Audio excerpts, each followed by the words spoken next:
Let's now talk to Benedikt Sobotka, co-chair of the Global Battery Alliance and managing partner at Alpha Future Funds. Benedikt, welcome. What's your take on the EU tariffs on Chinese EVs?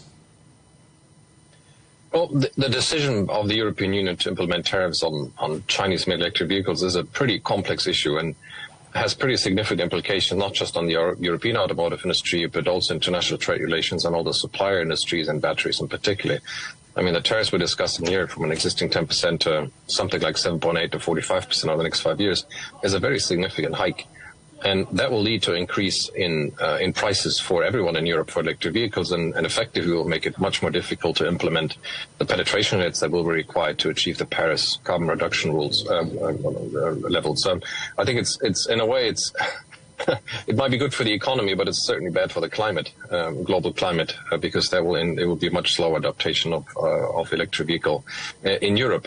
And particularly as you look at the European market, I mean, the reasons why today electric vehicles are not being sold in Europe as much as, for example, in China, which is by far the leader in the world in terms of electric vehicles sold, is they're just less competitive. They're more expensive. The charging infrastructure is not in place to actually service all these cars.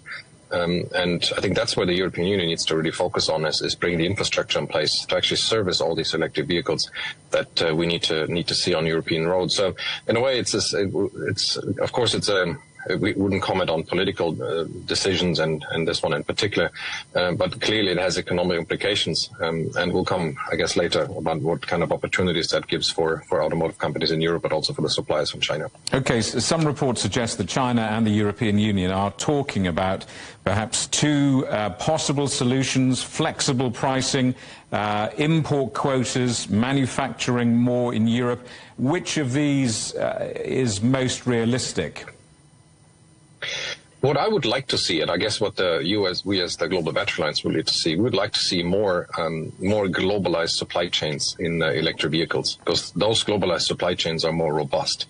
So I would like to see a lot more investment from Chinese companies and more partnerships between Chinese companies and European automotive companies and suppliers in Europe, because ultimately this should lead to more investment in the European Union for the entire supply chain, and that is a great opportunity. So I would actually like to focus less on the tariffs and how these are going to be implemented, and I'm sure they will be changed later down the road. I would like to focus on the opportunities it will bring for players in the European Union, and in a way it replicates what happened 20-25 years ago, when European companies that were leading in the internal combustion engine went into China, entered into partnerships, and developed a tremendous business there for European manufacturers.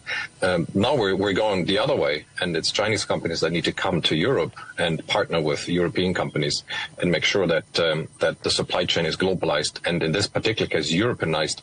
And that is going to bring a lot more acceptance also for Chinese vehicles that are manufactured, or at least partially manufactured, in Europe. So I think that the tariffs in itself, they will definitely change. It's not the final word, but I think this has great opportunities for Europe, and we're going to see more partnerships in Europe. Benedikt, I'm sure we'll talk more in coming days, but for the moment, thank you. Benedikt Sobotka, co-chair of the Global Battery Alliance.